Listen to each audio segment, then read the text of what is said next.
Okay जी दोस्तों, तो आज अपने सेम टू मैक्रो स्टार्ट कर रहे हैं। ठीक है, तो अपने को सबसे पहले तो ये पता होना चाहिए, जिसको नहीं मालूम है, कि सेमेस्टर 2 में मैक्रो इकोनॉमिक्स है। ठीक है, सेम 1 जो था अपना, that is basically containing micro वाला पोर्शन है ना। सेम 2 अपना मैक्रो वाला पार्ट है, एंड उसी अकॉर्डिंग वी विल स्टार्ट। सबसे पहले तो आज का क्लास क्या चीज के लिए डेडिकेटेड है साहब, और ये बात जान लो, ये बात मान लो कि आज का जो क्लास है ये ही यू नो जब जर्नी कंटिन्यू होगा तो अलग बात है, पर आज का क्लास इज गुड इनफ कि आप लोगों को 4 या 5 नंबर एग्जाम में इंश्योर करवा दे। भैया वो एम ही नहीं है कि सिर्फ 4 या 5 लाने, हम बोला आज का क्लास ये इंश्योर कर लो कि जो टॉपिक्स कवर होगा वो 4 या 5 तुमको दिला देगा। ठीक है, जो डिस्कशन स्टार्ट होगा ना यार, वो एक मिक्सचर होगा, इन द सेंस कि तुमको कहीं कहीं पे क्लास 12 का याद आएगा, कहीं कहीं पे क्या काफी जगह पे तुमको क्लास 12 का याद आएगा। ठीक है, हाँ बोल दोस्त, सुन ले पूरा। कहीं कहीं पे तेरा क्लास 12 का याद आएगा, लेकिन मेरा अजम्पशन ये रहेगा कि किसी को कुछ नहीं आता है। ठीक है, so what I am trying to say, हाँ ठीक है, तो भाई ये है कि उस हिसाब से समझना। एंड चलो स्टार्ट करते हैं। सर सबसे पहले सिलेबस दर्शन करवा दो। ओके, सिलेबस दर्शन में तो दोस्त ऐसा है ना, सिंपल भाषा में बात करें तो देखो जी, पहला बात तो ये मैक्रो इकोनॉमिक्स का मतलब क्या है। सबसे पहले तो एक बार शुरू से करता है, जब मतलब बताएगा तो चैप्टर्स तुम्हारा ऑलरेडी अपने आप ही कवर हो जाएगा, व्हाट वी आर स्टडिंग, है ना। यार देखो, मैक्रो इकोनॉमिक्स का मतलब है कंट्री एज अ होल, या कोई भी इकोनॉमी एज अ होल को जब तुम देख रहे हो। जब तुम एक पेड़ के बारे में बात करता है ना, एक जंगल में जाके, तो तुम माइक्रो इकोनॉमिक्स पढ़ता है। लेकिन जब तुम फॉरेस्ट के बारे में बात करता है ना, तो तुम मैक्रो इकोनॉमिक्स पढ़ रहा है। कहने का मतलब है, अगर मैं पूछूं कि भैया पर्सन एक्स का इनकम कितना है, पर्सन वाई का इनकम कितना है, पर्सन जेड का कितना इनकम है, जब मैं इस टोन में बात कर रहा हूं तो I am in the world of micro economics. लेकिन मैं जब बात करता हूं कि वेस्ट बंगाल का जीडीपी क्या है, इंडिया का जीडीपी क्या है, जीडीपी का मतलब वो आज समझ में आएगा, don't worry. National income, simple भाषा में बोले तो नेशनल इनकम। जब मैं इस भाषा में बात करूं तो माय डियर फ्रेंड्स, वो हो गया मैक्रो इकोनॉमिक्स। नाम में ही समझ में आया, पहला वर्ड यूज किए national income, which is going to be our first chapter. ठीक है ना, जिसका आज ही स्टार्टिंग कर देगा। तो सबसे पहले दोस्त अपने लोग का कवर हो गया नेशनल इनकम, सबसे पहले जिसका डिस्कशन शुरू होगा। अब यार एक कंट्री के अंदर ना बहुत सारा मसला होता है, मसला इन द सेंस, अच्छा एक बात और, ये जो भी पीडीएफ अपने लिख रहे हैं ना, what ever I am writing, अब दो चीज हो सकता है यार, क्या तो तुम समझते समझते साथ में छाप सकता है तो कर लेना, नहीं तो what ever I am writing, ठीक है ना, वो वाला आप लोगों के ग्रुप में शेयर होगा, what ever PDF I am writing. तो इसका मतलब है कि किसी को अगर समझने पे फोकस करना है, so they can take care of it. उसके बाद इन्फ्लेशन, इन्फ्लेशन चैप्टर का नाम है।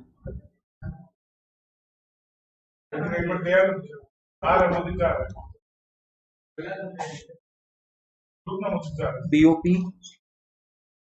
बजट हो गया, बीओपी हो गया, अच्छा national income, inflation, budget, BOP. Budget बोले तो गवर्नमेंट बजट, ठीक है। तो और फिर कुछ और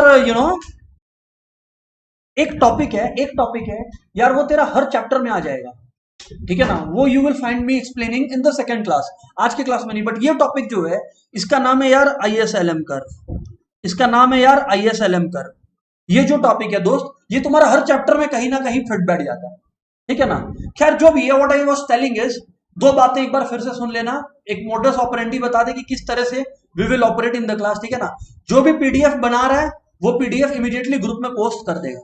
तो कहने का मतलब ये है कि अगर कोई समझने के साथ साथ लिख नहीं सकता है, डजंट मैटर, इनफैक्ट नहीं लिखना है, डजंट मैटर, तेरे को अगर लास्ट में प्रिंट आउट कराना है तो वो करवाते रहना, आई डोंट माइंड दैट, ठीक है। तो लेकिन इंपॉर्टेंट क्या है यार, कि समझ लेना पूरा, क्योंकि अगर समझ लिया तो क्लास में ही याद हो जाएगा, ठीक है ना।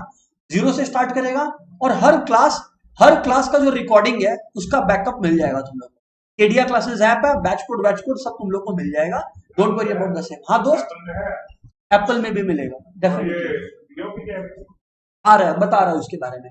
बीओपी है दोस्त बैलेंस ऑफ पेमेंट्स, बीओपी है दोस्त बैलेंस ऑफ पेमेंट। पर खैर ठीक है, अपने जान लेंगे पूरा टॉपिक को, है ना, ऐसे ये रिलैक्स करो।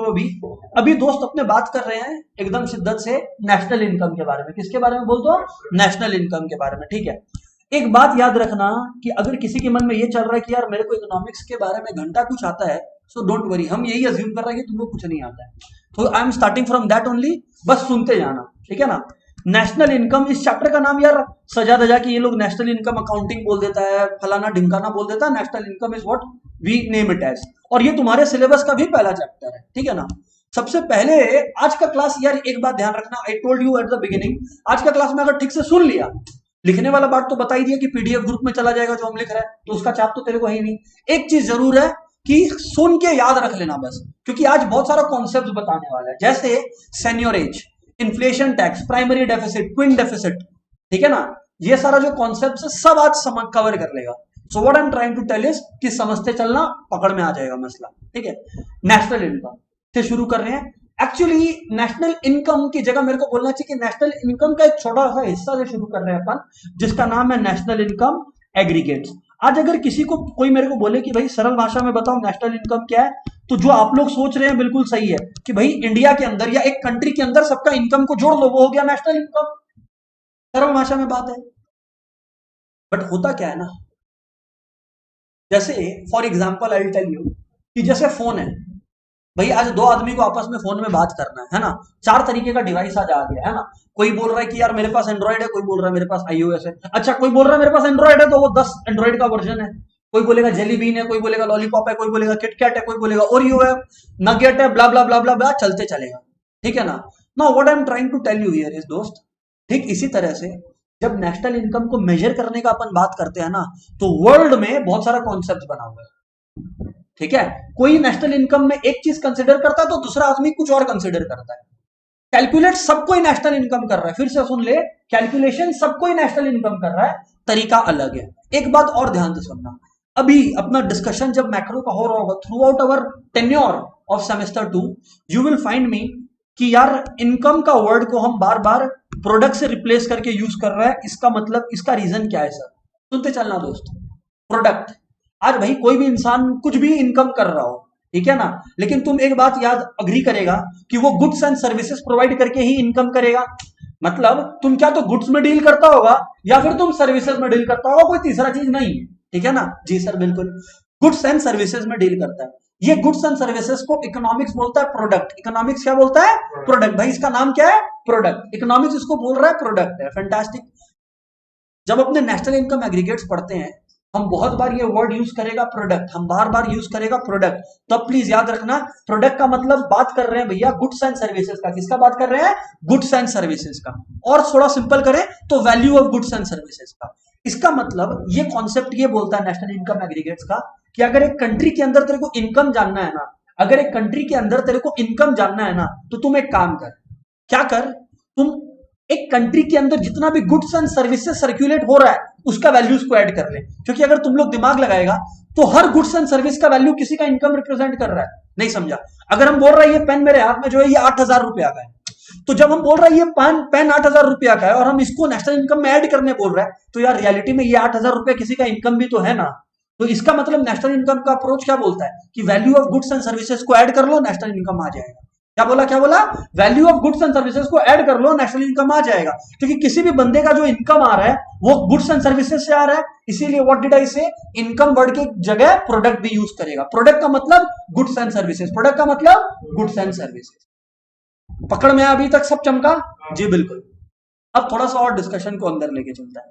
अब भाई हम बना रहे हैं इंडिया और रेस्ट ऑफ द वर्ल्ड। ध्यान से देखना, इंडिया और रेस्ट ऑफ द वर्ल्ड बना रहा है, इसके साथ तेरा 8 डेफिनेशन याद हो जाएगा। 8 डेफिनेशन याद हो जाएगा, सुनते चलना, पकड़ के चलना, ठीक है ना। बेस से एकदम स्टार्ट किया है, देख ले। ये अपना इंडिया, ये अपना इंडिया, ठीक है। तो और ये रेस्ट ऑफ द वर्ल्ड है, ये रेस्ट ऑफ द वर्ल्ड है, ठीक है। तो एक तरफ अपना इंडिया और एक तरफ रेस्ट ऑफ द वर्ल्ड है। अब एक बात सोचना है ना, ठीक से समझना कि भाई इंडिया के अंदर कितने तरीके का लोग पैसा कमा रहे हैं? 2 तरीके का लोग पैसा कमा रहे हैं। सर कौन सा 2 तरीके का? बोलो तो। एक इंडियंस जो इंडिया में पैसा कमा रहा है, सोच के देख। एक इंडियंस जो इंडिया में पैसा कमा रहा है और एक फॉरेनर जो इंडिया में पैसा कमा रहा है। अग्रीड डिसअग्रीड यार? सही है ना। तो यहां पर हम लोग इसको इंडिया को 2 पार्ट्स में बांट रहे हैं। यहां पे इंडिया को अपने 2 पार्ट्स में बांट रहे हैं, एक इंडियंस अर्निंग इन इंडिया और एक फॉरेनर्स अर्निंग इन इंडिया। ये अपना इंडिया है ना, ये अपने लिख दिया इंडिया और ये अपने लिख दिया ROW, rest of the world, ठीक है। तो sir fantastic. India, rest of the world. India में 2 तरीके का लोग पैसा कमा रहे हैं, एक इंडियंस अर्निंग इन इंडिया, और एक फॉरेनर्स अर्निंग इन इंडिया। अब भाई तुम बाहर चल, बाकी दुनिया चल, बाकी दुनिया अगर तुम देखेगा तो बाकी दुनिया में भी दो तरीके का लोग पैसा कमा रहा है, एक इंडियंस जो बाहर पैसा कमा रहा है, और एक फॉरेनर लोग जो बाहर पैसा कमा रहा है। सर लॉजिकल है बात यार, कुछ गलत नहीं है इसमें। इंडियंस अर्निंग अब्रॉड और फॉरेनर्स अर्निंग अब्रॉड, हाँ साहब, 4 लोग हो गया, 4 डिवीजन हो गया। Sir fantastic. अब तुमको हम बताते हैं पहला concept which is domestic product. देख हम क्या बोला था, जब भी हम प्रोडक्ट वर्ड बोलेगा तुमको क्या सुनाई देगा, इनकम। जब भी प्रोडक्ट वर्ड बोलेगा क्या सुनाई देना चाहिए, इनकम। अरे क्योंकि जब तुम production of goods and services कर रहा है भाई, तभी तो इनकम जनरेट हो रहा है ना। Sir fantastic. तो इसका मतलब अपने बोल रहे हैं डोमेस्टिक प्रोडक्ट। अब देख एक बात को ध्यान रखना, ज्यादा रट्टाबाजी नहीं करना होगा, सबका नामकरण कर देता है। मान ले ये ए है, ये बी है, मान ले ये सी है, छोटा सी, और ये है मान ले डी, ठीक है ना, सबको नाम रख दिया है ना, ए बी सी और डी। अभी एक बार ध्यान से सुनना, डोमेस्टिक प्रोडक्ट का मतलब value of goods and services produce with in the domestic boundaries of the country. Sir नहीं समझ आया, फिर से बोलो। डोमेस्टिक प्रोडक्ट, प्रोडक्ट का मतलब value of goods and services, domestic product का मतलब उन गुड्स एंड सर्विसेज का वैल्यू इंक्लूड कर जो हिंदुस्तान के अंदर, क्योंकि देख जब तुम डोमेस्टिक वर्ड यूज कर रहा है तो डोमेस्टिक से तेरे को क्या डोमेस्टिक बाउंड्रीज का फीलिंग नहीं आ रहा है, हाँ सब आ रहा है ना। तो इसका मतलब जब तुम डोमेस्टिक प्रोडक्ट या डोमेस्टिक इनकम कैलकुलेट कर रहा है, तब तुम उसमें क्या इंक्लूड कर रहा है, तब तुम उसमें इंक्लूड कर रहा है ए और बी। क्या इंक्लूड कर रहा है, ए और बी। मतलब समझ में आया क्या हुआ, इंडिया के अंदर चाहे इंडियन पैसा कमाए या फॉरेनर पैसा कमाए, वो डोमेस्टिक प्रोडक्ट का पार्ट बनेगा। क्लियर है जी। Sir fantastic. अब सर इसका डेफिनेशन, ओ भाई डेफिनेशन बहुत आसान है। अगर कभी भी डोमेस्टिक बाउंड्रीज है, ये वर्ड तो तेरे को याद हो गया, डोमेस्टिक बाउंड्री। अब इसका डेफिनेशन सुन क्या है, it is the aggregate value of goods and services. क्योंकि हम तुमको बोला था कि किसी का income is nothing but the value of goods and service that they are providing. ओ भाई हम तेरे को इनकम, मेरा इनकम क्या है, फीस। ओ भाई तो जो इनकम है मेरा fees, it is nothing but the value of my service. तो इसीलिए तो बोला कि इनकम को value of goods and service से इंटरचेंज कर। सर लॉजिकल है बात। This is what I am saying, domestic product is the value of goods and services. Value की जगह लिखना एग्रीगेट वैल्यू, क्योंकि हम लोग सबका गुड्स एंड सर्विसेज का वैल्यू ऐड करेंगे, इसलिए aggregate. It is the aggregate value of goods and services produced within the domestic boundaries of a country. Produced within the domestic boundaries of a country. तुम एक बात देखा, क्योंकि हम domestic product का बात कर रहे हैं तो हम क्या किया, हम बोला domestic boundaries of a country. अभी एक कॉन्सेप्ट हम इंट्रोड्यूस करेगा तुम्हारी तरफ जो है नेशनल प्रोडक्ट, तब तुम देखेगा हम डोमेस्टिक बाउंड्रीज वाला लैंग्वेज यूज नहीं कर रहा है, पर बाकी सब कुछ हम same छापेगा।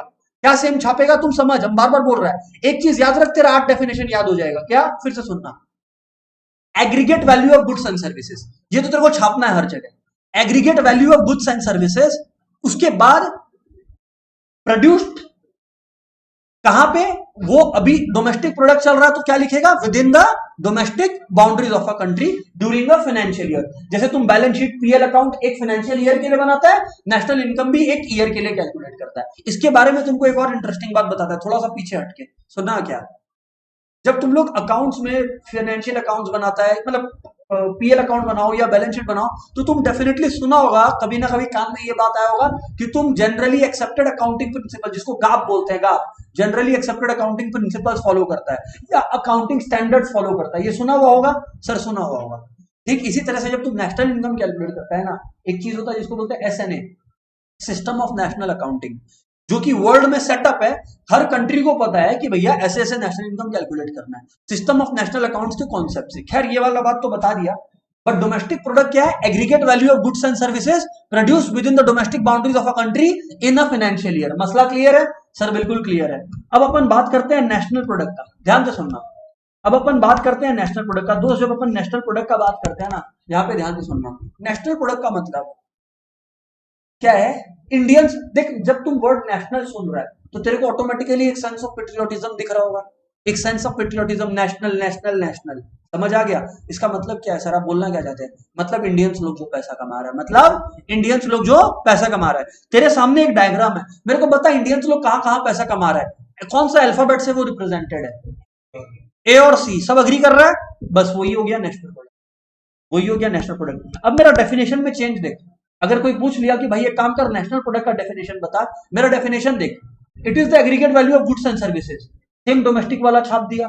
Produce during a financial year, same domestic वाला छाप दिया, पर डोमेस्टिक में हम क्या बोला था, with in the domestic boundaries of the country, national में हम बोलेगा produce by the normal residents. आया कि नहीं आया समझ में? मतलब क्या हुआ, समझ में आया?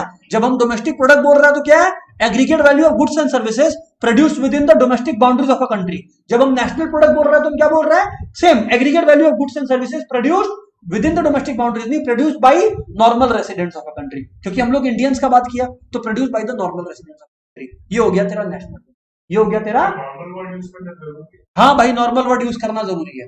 Normal residents of a country, normal residents का मतलब है जो नॉर्मली अपना इनकम को इंडिया में बेचता है। विदेश में कोई पैसा कमा रहा है तो भाई वो तो विदेश में भी रख सकता है, इंडिया लेके आ रहा है ना, तो इसका मतलब वो नॉर्मल रेसिडेंट है। समझ आ गया? नॉर्मल रेसिडेंट का वर्ड का भी एक एक डेप्थ इन डेप्थ मीनिंग है। एक इंटरेस्टिंग बात तुम लोगों को बताता है, हालांकि हम बाहर निकल रहे हैं टॉपिक से, बट जब तुम लोग जाएगा सेम 3 में तब तुम लोग का इनकम टैक्स आएगा। इनकम टैक्स जब आएगा ना, उसमें भी रेसिडेंट का एक दूसरा डेफिनेशन है नॉर्मल रेसिडेंट का, जो कि इकोनॉमिक्स से एकदम अलग है। किस पे टैक्स लगेगा, किस पे नहीं टैक्स लगेगा, तब तुम लोग वो पढ़ेगा। पर खैर यहाँ पर लॉजिक भी सेम है। यहाँ पर है भैया, तुम इंडिया में रह के पैसा इंडिया में ही रख रहा है तो बात खत्म, तुम नॉर्मल रेसिडेंट है। और तुम बाहर रह रहे हैं इंडिया के और फिर भी इधर पे पैसा भेज रहा है तो तुम नॉर्मल रेसिडेंट। ये मसला है। क्लियर है नहीं क्लियर है? जी सर, फैंटास्टिक। तो यानी कि डोमेस्टिक प्रोडक्ट क्या हो गया, aggregate value of goods and services produce with in the domestic boundaries of a country in a financial year. Simple है। जब नेशनल प्रोडक्ट बोल रहा है तो देख हम सेम डेफिनेशन ही बोल रहा है, aggregate value of goods and services produced in a financial year by the normal residents of a country. यार कीवर्ड याद रखना, नेशनल प्रोडक्ट जब भी बोलेगा तो क्या लिखेगा, नॉर्मल रेसिडेंट्स।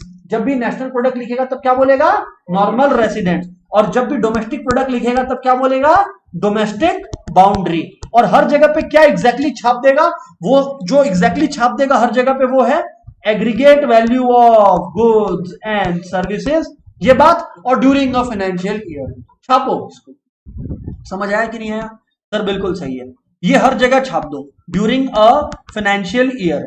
ये बात यार हम लोग हर जगह पे छाप देगा, ये बात यार हम लोग हर जगह पे छाप देगा, इसका छाप मत लेना, ठीक है? तो ये लिख दिया साहब, fantastic, during a financial year. Clear है जी? सर बढ़िया।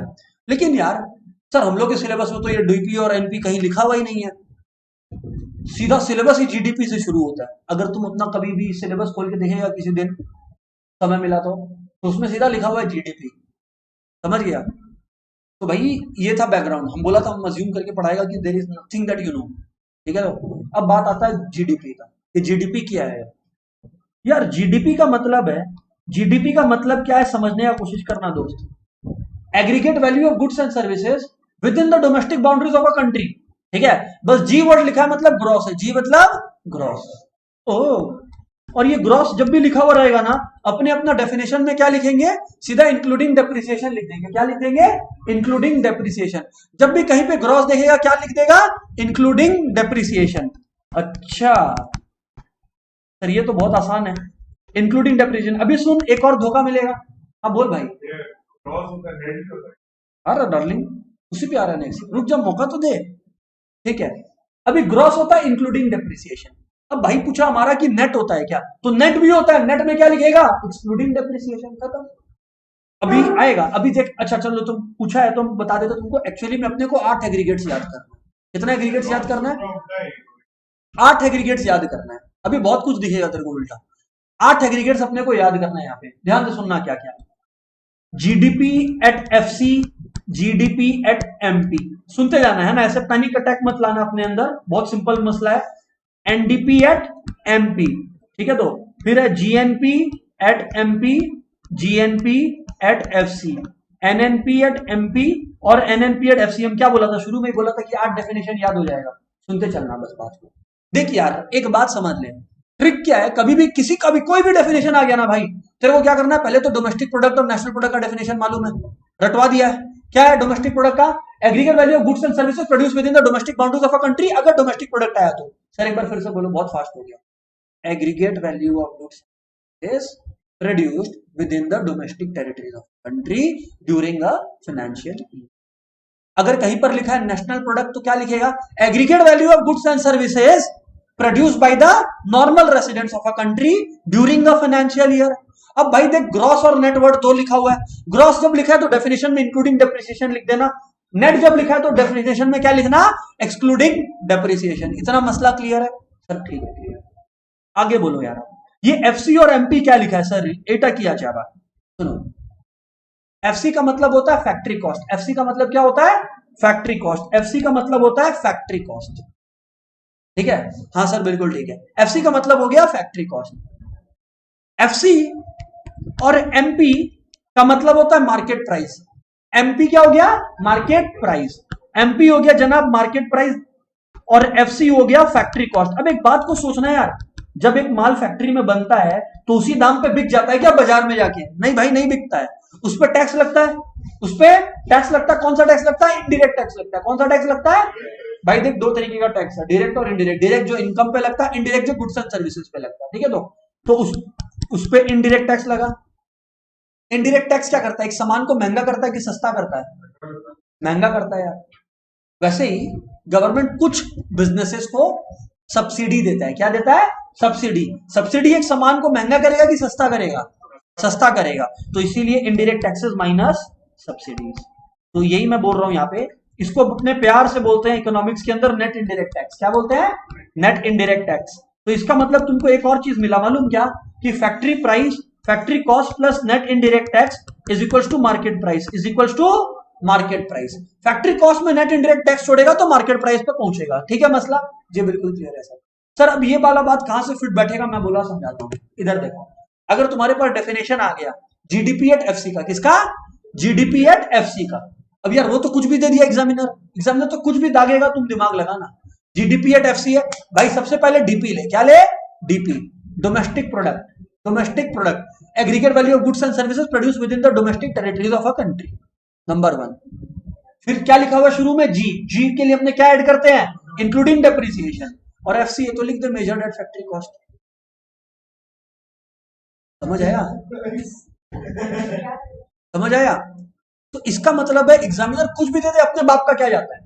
अगर मान ले वो दिया NNP at MP, they NNP at MP देना है, दे। एनपी दिया हुआ है नेशनल प्रोडक्ट, क्या लिखेगा? Aggregate value of goods and services produced by the normal residents of a country. अब रिलैक्स हो जा, ड्यूरिंग अ फाइनेंशियल ईयर डाल दे। पहले एन लिखा हुआ एक्सक्लूडिंग डेप्रिसिएशन, एमपी लिखा हुआ measured eight market price, full stop. Clear है? नहीं क्लियर है? आज तो भी है, पहले ठीक है, तो समझ आया कि नहीं आया मसला? हाँ ना बोल रहे? क्लियर है ना? फटाफट सर क्लियर है। तो इसका मतलब ये है 8 डेफिनेशन का गेम, ये है 8 डेफिनेशन का गेम।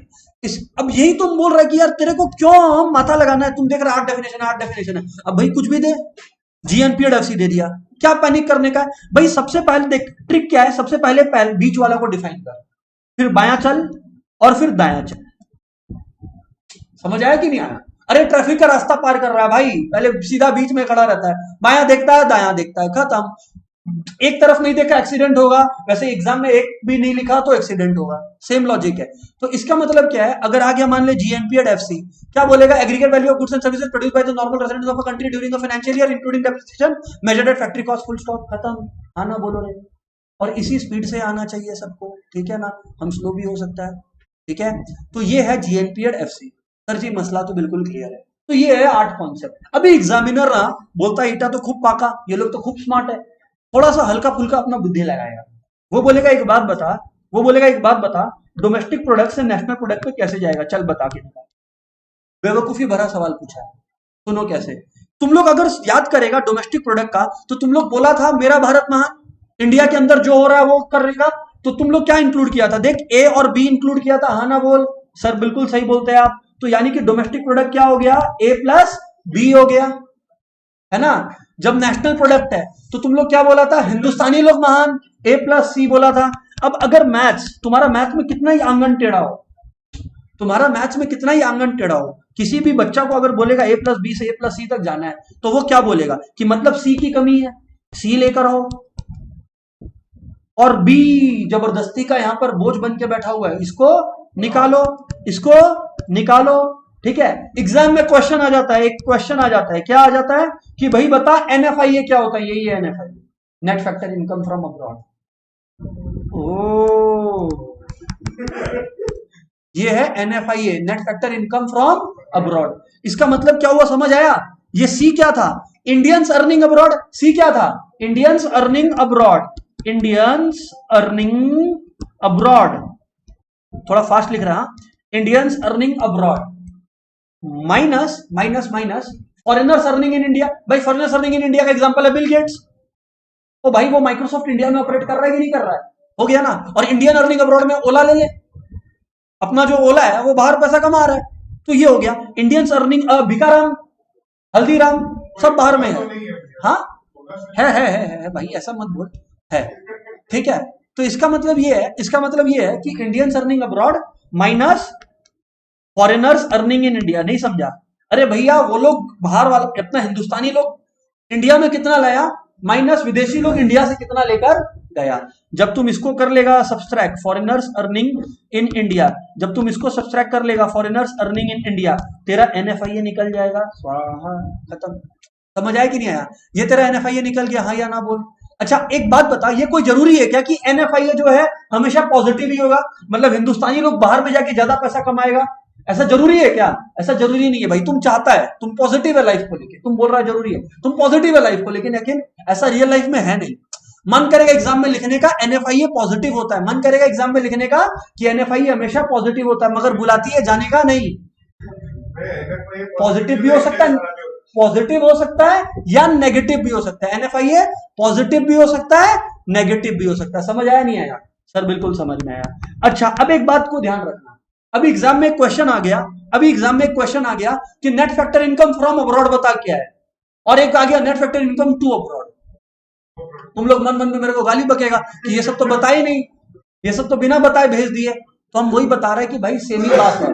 अगर तेरा वैल्यू पॉजिटिव आ रहा है, मतलब हिंदुस्तानी लोग ओवरऑल में इंडिया में पैसा लेकर आ रहा है, तो मतलब net factor income from abroad. और अगर ओवरऑल में तेरा नेगेटिव आ रहा है तो उसको बोलते हैं net factor income to abroad. Overall में तो पैसा जा रहा है ना भाई। सर ये लॉजिक है, क्लियर है? सर बिल्कुल सही है। तो यानी कि net factor income from abroad, net factor income from abroad, और एक इधर हो गया अपने लोग का net factor income to abroad, to abroad. Fantastic. अभी आगे बढ़ता है, अभी आगे बढ़ता है, अभी आगे बढ़ता है, ठीक है ना। ये मसला तो बहुत ही सिंपल था सर। तो इसका मतलब सर हम लोग क्या क्या सीखा, एक बार समराइज कर देते तो भगवान आपका भला करता। ओके, हम लोग अभी तक समझा कि एग्रीगेट कॉन्सेप्ट 8 होता है। डोमेस्टिक प्रोडक्ट मतलब इंडिया के अंदर, नेशनल प्रोडक्ट का मतलब Indians in India, and India जो इंडियंस है इन फॉरेन कंट्री, दोनों का इनकम को जोड़ो। ग्रॉस मतलब इंक्लूडिंग डेप्रिसिएशन, नेट मतलब एक्सक्लूडिंग डेप्रिसिएशन। ये सारा बातचीत हुआ, फैंटास्टिक। अभी यार हम एक कॉन्सेप्ट डाल रहे हैं बीच में, which is called nominal and real, nominal GDP and real GDP. एक कॉन्सेप्ट डाल रहा है तुम्हारे लिए, which is nominal GDP and real GDP. AC कम कर देना, 19-18 पे ले जाओ, ठीक है ना। तो अब क्या है, तुम बंद करने नहीं बोला था ना, बढ़ाने बोला था ना, वो बंद करना। भाई भाई वापस से 22 लेके आ, हमको लगा बोल रहा ठंडा कर दे, सॉरी यार, ठीक है। तो आगे का मसला क्या है, अभी आगे का मसला क्या है, यहां पे ध्यान से सुनना कि हम लोग अब समझने वाले हैं जीडीपी डिफ्लेटर। एक्चुअली मेरा पर्पस क्या है तुमको बताने का, जीडीपी डिफ्लेटर, लेकिन इन रियलिटी वो समझने के लिए तुमको नॉमिनल जीडीपी और रियल जीडीपी समझ, ठीक है। तो यानी कि अपने लोग को करना क्या है, कैलकुलेट जीडीपी डिफ्लेटर। बट उसको समझने के लिए तेरे को दो चीज समझना पड़ेगा, वो है नॉमिनल जीडीपी और रियल जीडीपी।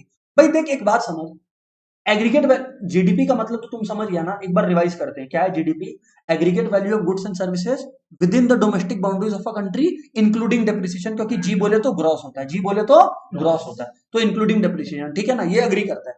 बट एक बार सोच के देख, हम बार बार चिल्ला रहे हैं aggregate value of goods and services, aggregate value of goods and services. थोड़ा दिमाग लगाना यार, वो जो गुड्स एंड सर्विसेज का वैल्यू है, कोई भी चीज का वैल्यू, एक बार इधर आ, इधर पे लिखते हैं नॉमिनल जीडीपी और इधर पे लिखते हैं रियल जीडीपी, ठीक है ना। कोई भी हवाबाजी नहीं हो रहा है क्लास में, ठीक है ना, इन द सेंस कि जो सिलेबस है ना उसी फ्लो में लेकर जा रहा है। तुम लोग जब अपना अपना खोल के देखिएगा syllabus respectively, you will find कि उसी ऑर्डर में अपन जा रहे हैं। तो नेक्स्ट है रियल जीडीपी। अभी समझना ये नॉमिनल जीडीपी का मसला और रियल जीडीपी का मसला क्या है। देख मान ले अपने एक पर्टिकुलर ईयर 2022 में, ठीक है, और एक बेस ईयर को मान लेते हैं, वो है 2010, 2010। जैसे 2010 को समझने के लिए तुम ऐसे समझ तुम घर में कभी भी खराब करता है या कुछ करता तो बोलता है ना शर्मा जी का लड़का को देखो वो कैसा कर रहा है। 2010 is like that Sharma ji का लड़का। हम लोग हमेशा इससे कंपेयर कर रहे होंगे, हम लोग हमेशा इससे कंपेयर कर रहे होंगे। ये याद रखना कि व्हाट इज 2010 शर्मा जी का लड़का, क्या कंपेयर करने के काम आएगा, क्या कंपेयर करने के काम आएगा। अभी समझना क्या इसका यूज है। सर बोलो इधर पे, सर इधर पे ध्यान से सुनना। अगर अपने बात करें क्वांटिटी का, ठीक है ना, मान ले कमोडिटी ए, कमोडिटी बी और कमोडिटी सी, ये तीन अलग अलग कमोडिटीज है ना, एप्पल, बॉल्स, कुछ भी जो चीज है दुनिया में, ए बी और सी तीन तो ये मान ले, ठीक है कि नहीं है, समझ गया जी सर बिल्कुल। और हम कभी भी डबल मीनिंग लेके नहीं बोलता है तो तुम लोग हंसना मत जबरदस्ती का।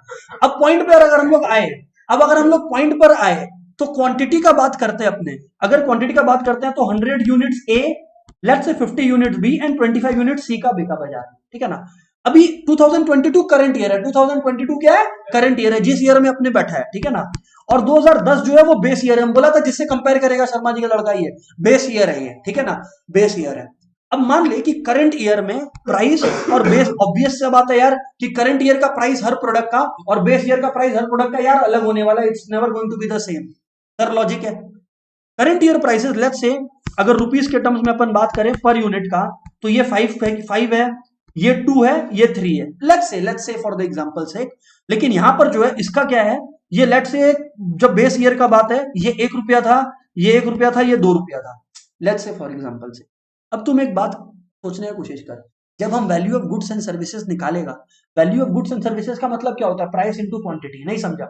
अगर तुम मेरे से 5 यूनिट, 1 यूनिट का दाम 20 रुपया है, 5 यूनिट का सामान लेके गया तो तुम मेरे से 100 रुपया का सामान लेके गया, हाँ या ना, सर लेके गया। सेम लॉजिक यहां पर लगा, 100 इंटू 5 कर ले 500, 50 इंटू 2 कर ले 100, 25 इंटू 3 कर ले 75, यानी कि तेरा कितना आ गया 675। ये हम क्या किया, एक बार सोचा करंट ईयर का प्राइस और करंट ईयर का क्वांटिटी मल्टीप्लाई किया, यस और नो, और सबको ऐड किया, सबको ऐड किया, ये है नॉमिनल जीडीपी, ये है नॉमिनल जीडीपी, ये हो गया जनाब आपका नॉमिनल जीडीपी, ठीक है। अब अगर अपन बात करते हैं रियल जीडीपी का, जरा सोचना क्या है, रियल जीडीपी क्या बोलता है, रियल जीडीपी बोलता है कि भाई सुन, अब तुम सोचना ये रियल जीडीपी ज्यादा लॉजिकल क्यों है। अभी हम तुमको बता रहे हैं कि रियल जीडीपी ज्यादा लॉजिकल क्यों है, हम एक्सप्लेन नहीं किया पूरा बट फिर से बताता है। अगर मान ले एक कंट्री में लेट्स से 2010 में 3 यूनिट्स बिका था, ठीक है, एक प्रोडक्ट का 3 यूनिट से सिर्फ बिका था, ठीक है ना, एक यूनिट का दाम था 100 रुपया 100 रुपया 100 रुपया, तो कितना यूनिट का, कितना वैल्यू का गुड्स बिका, 300 रुपया का, अरे 100 इंटू 3 300 हो गया। अब तुम एक बात सोच कि मान ले अपने इस ईयर खड़े हैं, इस ईयर एक ही तो प्रोडक्ट बिका, इस ईयर एक ही तो, उस समय तो 3 बिका था, इस ईयर कितना बिका, एक तो, लेकिन वो जो प्रोडक्ट उस समय आपका 100 रुपया का हुआ करता था अब वो 500 का हो गया, और हम लोग होली दिवाली मनाने निकल लिए, बोले जीडीपी ग्रोथ हो गया, जीडीपी ग्रोथ हो गया, इंडिया का मजा आ गया, मजा आ गया। अरे बेवकूफ, इंडियन इकोनॉमी कोलैप्स हुआ है, इंडियन इकोनॉमी नीचे गिरा है, क्योंकि कोई भी इकोनॉमी ऊपर कब जाता है, जब उसमें गुड्स एंड सर्विसेज ज्यादा सर्कुलेट हो भाई, तुम समझ रहे हैं। 3 यूनिट उस समय बिका था तो 300 रुपया था, अब इन्फ्लेशन की वजह से, महंगाई की वजह से एक यूनिट बिका 500 में और तुम खुशी मना रहे हैं, तुम समझ रहे हैं क्या हो रहा है, बेवकूफी हो रहा है। अरे क्योंकि तब तो यार 3 यूनिट बिका था और अब जो है वो 1 यूनिट बिका, सर लॉजिक है बात में, तो यहाँ पे तो यार एक कॉन्सेप्ट मिसिंग है, सर बिल्कुल वही कॉन्सेप्ट को भरता है, उसी वैक्यूम को भरता है रियल जीडीपी। रियल जीडीपी क्या बोलता है कि सुन, इस प्रॉब्लम को हटाना है ना, रियल जीडीपी का पर्पस क्या है तुम समझ, रियल जीडीपी बोलता है कि वो हम सच में ग्रोथ निकालने में तेरा हेल्प करेगा। रियल जीडीपी क्या बोलता है, हम सच में ग्रोथ निकालने में तेरा हेल्प करेगा। वो कैसे निकालेगा, इस ईयर का क्वांटिटी निकाल, क्या, इस ईयर का क्वांटिटी के साथ बेस ईयर का प्राइसेस को मल्टीप्लाई कर, क्वांटिटी जो इस ईयर का सोल्ड है वो इसी ईयर का होगा, लेकिन प्राइसेस किस ईयर का होगा, बेस ईयर का होगा। मसलन ये 100 यूनिट बिका 1 रुपया में, तो 100, 50 इंटू 1 50 और 25 इंटू 2 यानी कि 50, तो कितना हो गया 200। ये है दोस्त आपका रियल जीडीपी, ये है दोस्त आपका रियल जीडीपी। रियल जीडीपी का मतलब समझ में आया क्या करता है रियल जीडीपी, रियल जीडीपी क्या करता है, real GDP correct, real GDP औकात दिखाता है। रियल जीडीपी करंट ईयर का क्वांटिटी को, करंट ईयर का क्वांटिटी को बेस ईयर का प्राइसेस से मल्टीप्लाई करता है। समझ आया कि नहीं आया समझ, सर बिल्कुल सही है। इसी वजह से नॉमिनल जीडीपी के लिए एक फैशनेबल वर्ड है इकोनॉमिक्स के अंदर, वो वर्ड है जीडीपी एट कांस्टेंट प्राइस। वो है जीडीपी एट कांस्टेंट, गलत बोला, GDP at current price, GDP at current price, क्योंकि तुम करंट ईयर का प्राइसेस पे कैलकुलेट कर रहा है, तो इसमें हीरो क्या बनने का है? जो जीडीपी एट करंट प्राइस नाम रखा वो इतना हीरो क्यों बन रहा है भाई? क्या किया? करंट ईयर का वैल्यू पे कैलकुलेट किया, ठीक है ना। और रियल जीडीपी का मतलब GDP at constant price, GDP at constant price. Sir ये तो बहुत ही सिंपल था यार। Okay, GDP at constant price, GDP at constant price. अब तेरे को निकालना है जीडीपी डिफ्लेटर। अब तेरे को निकालना है, तुम पर्पस से तो भूला नहीं ना, मकसद तो नहीं भूला ना, जीडीपी डिफ्लेटर निकालना था, ठीक है ना। तो भाई जब तुम जीडीपी डिफ्लेटर निकालेगा, जीडीपी डिफ्लेटर क्या बोलता है? Nominal GDP by real GDP into 100। Nominal GDP मतलब 675, रियल जीडीपी का मतलब कितना है? 200 इंटू 100 है।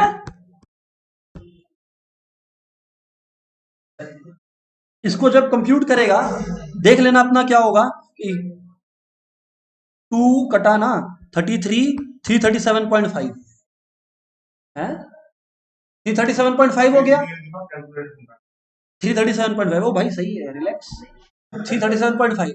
तो यार 337.5 जब आया, अभी दिमाग लगा, ये 337.5 का क्या मतलब है सर? ये ऐसे ही बस निकाल दिया आप घूमते फिरते? नहीं, इसके पीछे एक डीप मीनिंग है। इसके पीछे डीप मीनिंग ये है कि हर प्रोडक्ट जो 2010 में 100 रुपया का बिक रहा था, अब उसका दाम 337 में है, 337 है। मतलब उतना ज्यादा इन्फ्लेशन हुआ है, उतना ज्यादा इन्फ्लेशन हो गया। नहीं, हाँ वही तो बता रहा है, देख इंटू 100। चल एक बार तुम परसेंटेजेस में चलो, अगर तुम एक टेस्ट दे रहा है 48 लाया 50 में, ठीक है ना, 48 लाया 50 में, इंटू 100 करता है कि नहीं करता है? इंटू 100 क्यों करता है? जस्ट टू कंपेयर इट कि यार देख 96% आया तेरा, जब तुम चिल्ला चिल्ला के बोल रहा है तेरा 96% आया, इसका मतलब क्या है? सामने वाले को ये समझ में आया कि जब भी तुम 100 नंबर का टेस्ट देता है तुम 96 लेकर आता है, मतलब तुम बेस को ले जाता है 100 में, बेस को ले जाता है 100 में। सेम लॉजिक यहाँ पे, लेकिन यहाँ पे आप परसेंटेज क्यों नहीं लगाए? मन तो कर रहा है सर परसेंट लिखने का, नहीं लिखने का, क्योंकि जीडीपी डिफ्लेटर बोलता है भैया परसेंटेज मत लगा। मतलब इसका एक्चुअल मतलब है 337% प्राइसेस बढ़ा है। बिल्कुल ये बोल सकते हो कि हर चीज जो वो 100 रुपया का था वो अब 337.5 का है। अगर तुम बढ़ा देखने का कोशिश करेगा तो वो तो 237 रुपया 50 पैसा से बढ़ा है। अगर एग्जैक्टली बढ़ा ही तेरे को देखना है तो, ठीक है ना भाई, लॉजिक समझ, ठीक है ना, फीलिंग समझने का कोशिश कर। क्या है कि हर वो चीज जो 100 रुपया का था वो अब कितना में बिक रहा है? 337.5। इससे ज्यादा ज्ञान का जरूरत है। कंसेप्ट क्लियर है साहब? ये है जीडीपी डिफ्लेटर। एग्जाम में एक क्वेश्चन और आता है, ये लिखवा नहीं रहा है बट बता दे रहा है, ठीक है ना, नोट दे देगा, है ना। एग्जाम में क्वेश्चन आता है कि भाई बताओ, अगर एक इकोनॉमी में जीडीपी ग्रो हो रहा है तो क्या हम लोग बोल सकते हैं कि इकोनॉमी में वेलफेयर बढ़ रहा है? इकोनॉमी में वेलफेयर बढ़ रहा है, वेलफेयर मतलब लोगों का जो डेली लाइफ से वो बेहतर हो रहा है। फिर से बोल रहा है, अपना क्वेश्चन को रिपीट कर रहा है। एग्जाम में आ सकता है कि भाई एक बात बता, अगर एक कंट्री के अंदर जीडीपी बढ़ रहा है तो क्या ये बोल सकते हैं कि वेलफेयर बढ़ रहा है? तुम जवाब देना घंटा। समझ गया? तुम उसको बोलना घंटा, ऐसे लिखना मत, रूट लगता है। मतलब know the statement is incorrect ऐसे करके लिखना, ठीक है, ऐसे करके लिखना। हाँ, लेकिन अब यहां पर समझना कि इसका लॉजिक क्या है, इसका लॉजिक क्या है, ऐसा क्यों सर? देख भाई, जीडीपी है gross domestic product, aggregate value of goods and services with in the domestic boundaries of a country. अब भैया इसको इसलिए ट्रस्ट नहीं कर सकते बिकॉज एक चीज समझ, जीडीपी के अंदर, जीडीपी के अंदर अब मान ले कि हमारे कोई ना कोई पेरेंट्स घर को संभालते हैं, ठीक है ना, कोई ना पेरेंट्स कोई ना कोई घर को संभालते हैं। अब हमारे जो भी पेरेंट्स घर को संभाल रहे हैं, है ना, वो उनका जो सर्विसेज है, उनकी जो एक्टिविटीज है, उसकी वजह से हम लोगों का वेलफेयर इंप्रूव होता है। बट क्या वो जीडीपी के अंदर इंक्लूड होता है? नहीं होता है। तो मतलब जीडीपी वेलफेयर को सही इंडिकेट नहीं कर रहा। पहला बात, पहला बात, पहला बात। दूसरा बात, रशिया, रशिया चलते हैं, रशिया यूक्रेन का वॉर हो रहा है, रशिया में दमादम वेपन्स प्रोड्यूस हो रहे हैं, तो अब जीडीपी क्या दिखाता है? Value of goods and services. इसका मतलब value of goods and services दिखाता है, उस हिसाब से तो रशिया का जीडीपी इस साल बहुत जोर से भागेगा, जोर से भागेगा। अग्रीड और disagreed, because value of goods and services जोर से प्रोड्यूस हो रहा है, बट क्या लोगों का वेलफेयर प्रमोट हो रहा है? क्या नहीं। तो इसीलिए GDP can not be trusted as a means to measure welfare. हाँ जीडीपी अच्छा है, आज एक कंट्री में लोगों का इनकम लेवल्स बढ़ रहा है कि नहीं बढ़ रहा है, that's a good thing, it is desirable कि आपको वो पता हो, but that is not the only thing that can be trusted. एक और बात समझना, एक और बात समझना, आज मान ले कि एक कंट्री में 100 लोग हैं, तो अगर एक कंट्री में 100 लोग हैं, मान ले 99 लोगों का इनकम जो है वो 1 करोड़ है मिला के, और वो जो एक जन है उसका इनकम है 100 करोड़। तो यानी कि 100 जन का मिला के तेरे को इनकम दिखेगा 101 करोड़। 100 जन का मिला के 101 करोड़ दिखेगा। अब जब तुम 101 करोड़ बाई 100 करेगा तो लगभग 1 करोड़ पर पर्सन कमा रही है, एवरेज आएगा। तू बोलेगा चमत्कार हो गया, चमत्कार हो गया इकोनॉमी में। बट इन रियलिटी क्या है? Rich is very rich, poor is very poor. समझ रहा है नहीं समझ रहा है? जीडीपी कभी भी तेरे को ये ब्रेकअप दिखाएगा क्या? नहीं दिखा रहा है क्या जीडीपी? अरे भैया जीडीपी कभी भी तेरे को ये बता रहा है क्या कि कितना इनइक्वालिटी है सोसाइटी में? जीडीपी तो तेरे को टोटल बताएगा, जीडीपी तो टोटल बताएगा तेरे को। तो जीडीपी तो कभी भी ये नहीं दिखाएगा ना कि तेरे कंट्री, भाई कोई भी कंट्री का वेलफेयर तब इंप्रूव होता है जब उसमें जो इनइक्वालिटी है वो कम हो। मतलब पुअर भी बेटर हो और रिच बेटर हो रहा है तो there is no problem. But अगर रिच रिच हो रहा है और पुअर पुअर हो रहा है तो भैया there is a problem there, है ना? सर ये मसला है। क्लियर है नहीं क्लियर है? हाँ ना बोलो रे। ओके, अब हम लोग बात जो कर रहे हैं ना, जिस टॉपिक पे अब अपन जा रहे हैं वो है budget deficit and twin deficit. Budget deficit and twin deficit. तो समझना है यार, गवर्नमेंट जो बजट डेफिसिट चिल्लाता है ना, 3 तरीके का बजट डेफिसिट होता है। 3 तरीके का बजट डेफिसिट होता है। तीनों चमक जाएगा, एक बार सुनते चलना बस बात को। Government budget deficit, all right यार। देखो 3 तरीके का बजट डेफिसिट होता है। कितने तरीके का बजट डेफिसिट होता है भाई? 3 तरीके का। फिस्कल रेवेन्यू और प्राइमरी। सर ये जो है 3 तरीके का डेफिसिट होता है, फिस्कल डेफिसिट, रेवेन्यू डेफिसिट और प्राइमरी डेफिसिट। ठीक है सर? सही है। अभी आप लोग एक बात को समझना, ये क्या है मसला इसके अंदर? Fiscal deficit, revenue deficit and primary deficit, what is this shit sir? आइए हम आपको बताते हैं। भाई देख, फिस्कल डेफिसिट का मतलब सरल भाषा में बोले, तो भैया कंट्री का बोरोइंग्स। आज एक गवर्नमेंट बजट बनाता है, मान ले जो बजट बनाया उसके अनुसार अपन को ये पता चलता है, मतलब गवर्नमेंट को ये पता चलता है यार कि मेरा आने वाला साल में 200 रुपया आने वाला है और 250 रुपया जाने वाला है। क्या? 200 रुपया आने वाला है और 250 रुपया जाने वाला है। तो भाई ओवरऑल 50 रुपया कहां से आएगा? कहीं से मांगेगा, जाएगा तो है ही, लेकिन कहीं से मांगेगा फिर जाएगा। That is fiscal deficit. Clear है नहीं क्लियर है भैया? सिंपल भाषा में बात करो यार, फिस्कल डेफिसिट क्या होता है? गवर्नमेंट का बोरोइंग्स। क्या? गवर्नमेंट का बोरोइंग्स। लिख देता है fiscal deficit is nothing but government borrowings. पर एग्जाम में जब तुम ये लिख देता है ना तो टीचर जल जाता है, टीचर चिढ़ जाता है, मतलब इतना छोटा में क्यों लिखा? तो फिर तुम उसको नाटक करके दिखाओ कि it is equals to estimated expenditure minus estimated receipts. बस यही, और क्या? Minus estimated. देखिए यार, एस्टिमेटेड इसलिए क्योंकि बजट है, ठीक है ना? एस्टिमेटेड रिसीट्स, जो पैसा जाने वाला है माइनस जो पैसा आने वाला है। ओ भाई, तो अगर जाने वाला पैसा ज्यादा हुआ तो वो कहीं से बोरो करके ही तो फाइनेंस होगा ना, इसीलिए हम बोला गवर्नमेंट बोरो। क्लियर है कि नहीं क्लियर है यार? सर जी बात तो क्लियर है सर, फैंटास्टिक क्लियर। अभी आगे बात करते हैं। नेक्स्ट दोस्त हम लोग जा रहे हैं रेवेन्यू डेफिसिट पे। किस पे जा रहे हैं? रेवेन्यू डेफिसिट पे। ओ भाई साहब, ये रेवेन्यू डेफिसिट क्या है? रेवेन्यू डेफिसिट बहुत सिंपल है। देखिए यार, गवर्नमेंट का जो रेवेन्यूज होता है या व्हाट शुड आई से, गवर्नमेंट का जो रिसीट्स होता है या एक्सपेंडिचर होता है वो दो तरीके का होता है। एक होता है कैपिटल नेचर का और एक होता है रेवेन्यू नेचर का। एक होता है कैपिटल नेचर का, रेवेन्यू नेचर का, या रेवेन्यू को करंट भी बोलते हैं, रेवेन्यू को करंट नेचर का भी बोलते हैं। सर नहीं समझ में आया, थोड़ा सा पीछे हट के समझाता है। सुन, कोई भी चीज अगर कैपिटल नेचर का है, इसका मतलब कंट्री का असेट्स और लायबिलिटीज को इंपैक्ट करेगा। एग्जांपल देखो, अगर मान लो इंडिया बोलता है यार हम रशिया से S-400 मिसाइल्स खरीदेगा, तो जब ये इंडिया बोल रहा है, तुम एक बात समझ, इंडिया में असेट आ रहा है कि नहीं आ रहा है? अरे भाई S-400 का मिसाइल डिफेंस सिस्टम आ रहा है, असेट आ रहा है, मतलब वो कैपिटल एक्सपेंडिचर, ठीक है कि नहीं है? लेकिन मान ले, एक बार सोच के देखना, अगर मान ले कि इंडिया अपने कंट्री के आर्म्ड फोर्सेस को लगातार सैलरी दे रहा है, तो यार वो तो यार ईयर ऑन ईयर चलते रहेगा, वो रेवेन्यू एक्सपेंडिचर है। रेवेन्यू एक्सपेंडिचर रिकरिंग नेचर का होगा और उसमें असेट्स और लायबिलिटीज का कोई भी फर्क पड़ने वाला नहीं। अब आते हैं इस तरफ, दूसरी तरफ आते हैं, प्लीज पे अटेंशन, है ना? नेक्स्ट है रिसीट्स के बारे में। एक होता है कैपिटल रिसीट्स और एक होता है रेवेन्यू रिसीट्स। मान ले इंडिया का एक छोटा सा पोर्ट इंडियन गवर्नमेंट किसी फॉरेन कंट्री को बेचा, बोला चल यूज कर, तो असेट कम हुआ कि नहीं हुआ? देख पैसा आया, बहुत ही खुशी है, लेकिन क्या असेट कम हुआ क्या? हाँ असेट कम हुआ, ये कैपिटल रिसीट है। ये क्या है? कैपिटल रिसीट है, नंबर 1। नंबर 2, एक हो गया कैपिटल रिसीट।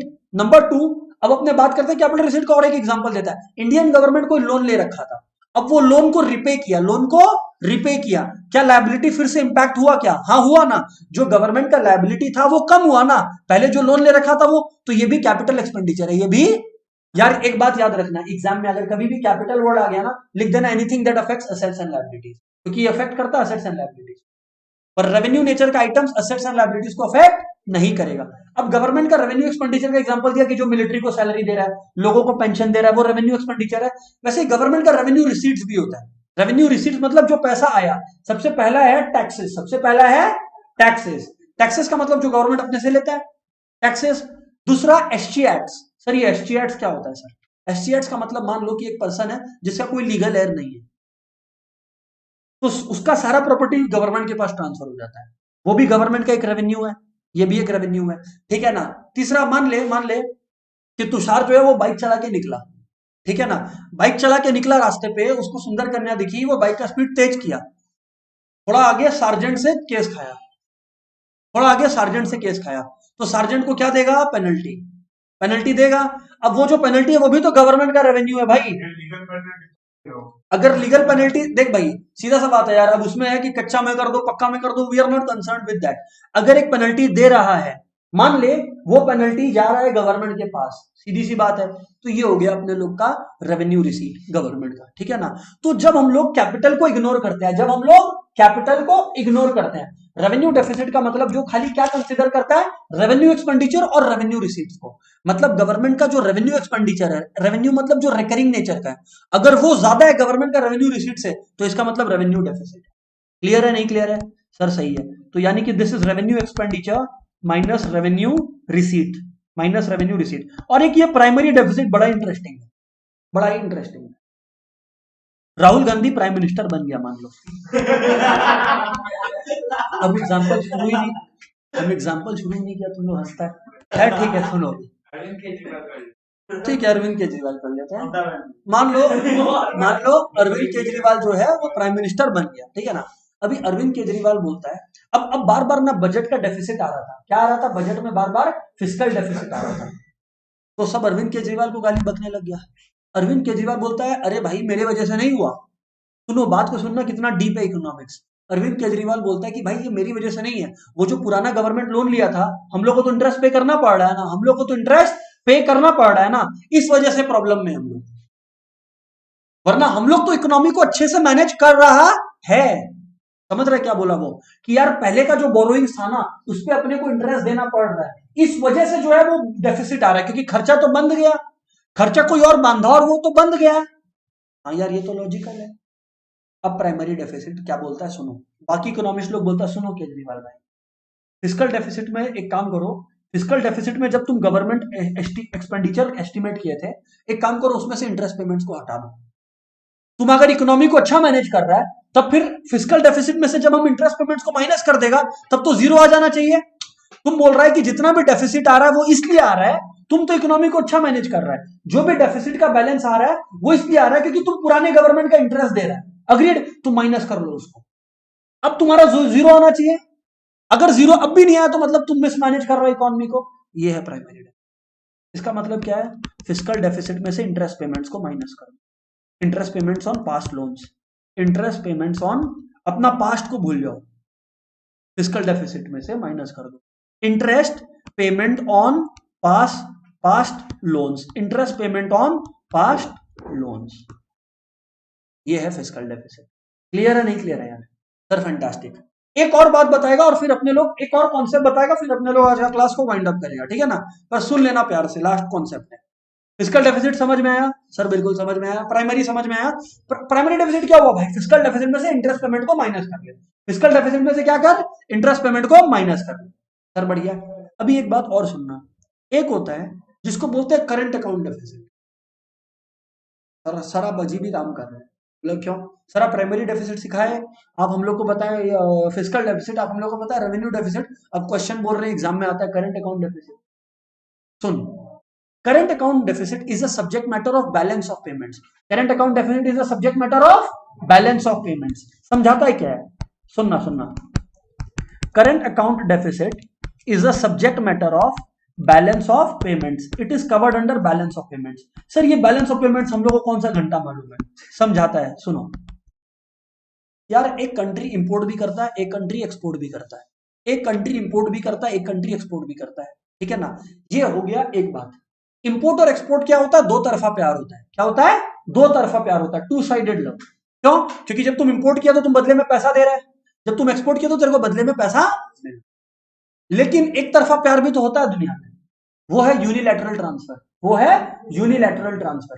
भाई मान ले नेपाल में 2015 में अर्थक्वेक आया, इंडिया कोई डोनेशन दिया, तो ये तो यूनिलैटरल ट्रांसफर है, बदले में अपने को थोड़ी कुछ मिलेगा। ये तो यूनिलैटरल ट्रांसफर है, अपने को कोई गिफ्ट मिला या अपने कोई डोनेशन दिए, ये यूनिलैटरल ट्रांसफर है। जो बैलेंस ऑफ पेमेंट्स के अंदर करंट अकाउंट डेफिसिट है, वो ये बोलता है कि भाई कंट्री जो इंपोर्ट किया, कंट्री जो इंपोर्ट किया, कंट्री जो इंपोर्ट किया, इंपोर्ट करना मतलब पेमेंट, इंपोर्ट करना मतलब पेमेंट। जब इंपोर्ट जो एक्सपोर्ट से ज्यादा होता है, मतलब गवर्नमेंट का जो इंडिया का में गवर्नमेंट जरूरी नहीं है, पूरा इंडिया इंक्लूडेड है, हम और आप जैसे लोग भी इंक्लूडेड है। जब हमारा इंपोर्ट हमारे एक्सपोर्ट से ग्रेटर होता है, जब हमारा इंपोर्ट हमारे एक्सपोर्ट से ग्रेटर होता है, मतलब इंडियन इकोनॉमी से ओवरऑल पैसा बाहर जा रहा है, जितना एक्स्ट्रा जा रहा है उसको बोलते हैं करंट अकाउंट डेफिसिट, उसको बोलते हैं। सिंपल है यार, इसमें कोई भी हाई फाई इकोनॉमिक्स नहीं डाला। अब एग्जाम में क्वेश्चन आता है, बता ट्विन डेफिसिट क्या होता है? आया था क्या? ओ अच्छा। तो भाई ट्विन डेफिसिट मतलब बहुत सिंपल है, तुमको सबसे पहले बोलना है, देखो भैया एक तो इकोनॉमी में ट्विन डेफिसिट का मतलब है कि दोनों तरफ से वॉट लग रहा है। इकोनॉमी में फिस्कल डेफिसिट भी हो गया, क्या हो गया? फिस्कल डेफिसिट भी हो गया इकोनॉमी के अंदर, साथ साथ में इकोनॉमी में करंट अकाउंट डेफिसिट भी हो गया, इसी को बोलते हैं twin deficit. Oh my God sir, ये था कॉन्सेप्ट। हाँ ये था कॉन्सेप्ट, लेकिन सर इतना लिखने का तो नंबर देगा नहीं। ओ भाई तो तेरे को ये दोनों को डिस्क्राइब भी तो करना है, हम तो खाली मेन लॉजिक बता रहा तेरे को। क्या हुआ ट्विन डेफिसिट? मतलब जब एक इकोनॉमी के अंदर मतलब गवर्नमेंट का भी वॉट लगा हुआ है और कंट्री का भी वॉट लगा हुआ है। सोच कैसे, गवर्नमेंट का वॉट लगा हुआ है, फिस्कल डेफिसिट दिखाता है, क्योंकि ओवरऑल गवर्नमेंट का जो खर्चा है ओवरऑल गवर्नमेंट का रेवेन्यू से ज्यादा है। और current account deficit, current account deficit का मतलब क्या होता है कि इंडिया ओवरऑल में इंपोर्ट ज्यादा कर रहा है compare to what it is exporting, तो ओवरऑल कंट्री का भी वॉट लगा हुआ है, दोनों को जोड़ दो twin deficit, double what exactly. ये हो गया ट्विन डेफिसिट। अरे हाँ या ना बोलो रे। तो नेक्स्ट क्लास में अब आप लोग अगर सिलेबस जाके देखिएगा तो आपका जो फर्स्ट चैप्टर है नेशनल इनकम, उसका टोटल में 4 पार्ट्स है, मतलब सब पार्ट्स में पहला 3 सब पार्ट खत्म कर दिया, ठीक है ना। तो मतलब फर्स्ट चैप्टर का 1-2 छोटा छोटा कॉन्सेप्ट और है जो नेक्स्ट क्लास में पिक करेगा, and we will attack the second part. एक टॉपिक है सेकंड क्लास में, जो टॉपिक होगा ना आप देखोगे कि पूरा क्लास एक ही टॉपिक चलेगा, वो है ISLM approach, investment savings and liquidity monetary preference. ये एक वो अप्रोच है यार जिसको तुम बोलेगा यार हाँ अब हम बड़ा हो गया सर, ऐसा फीलिंग आ रहा है, क्योंकि क्योंकि क्योंकि उसमें वैसा वैसा कॉन्सेप्ट है इकोनॉमिक्स का जो नहीं होगा, जो जो फंसेगा जहां पे तुम, हर जगह पे वो आता है ISLM, ठीक है ना। तो नेक्स्ट क्लास में अपने ISLM approach, personal disposable income PDI, what you are asking is PDI, personal disposable income. हम बोला ना कुछ छोटा छोटा कॉन्सेप्ट इधर से बाकी है, वो वहां पे कवर करेंगे नेक्स्ट क्लास में। एक सिंपली स्पीकिंग बता ही देता है पहले ही, नेक्स्ट क्लास में 2 चीज अटैक करेगा, पहले PDI जो आपने बोला personal disposable income number 1, and number 2 उसके बाद जो है और भी छोटा छोटा कॉन्सेप्ट नेशनल इनकम वाले पार्ट का वो, एंड जो बड़ा पार्ट जो नेक्स्ट डे डिस्कस होगा वो होगा ISLM approach, Hicks and Helen approach, ठीक है ना। वो उस दिन आएंगे तब आप लोग, दैट्स इट दोस्तों। और नेक्स्ट डे 2 बजे आना भाई, और नेक्स्ट डे कब आना है? थर्सडे को आना है। थर्सडे कब है? थर्सडे मतलब परसों है, परसों।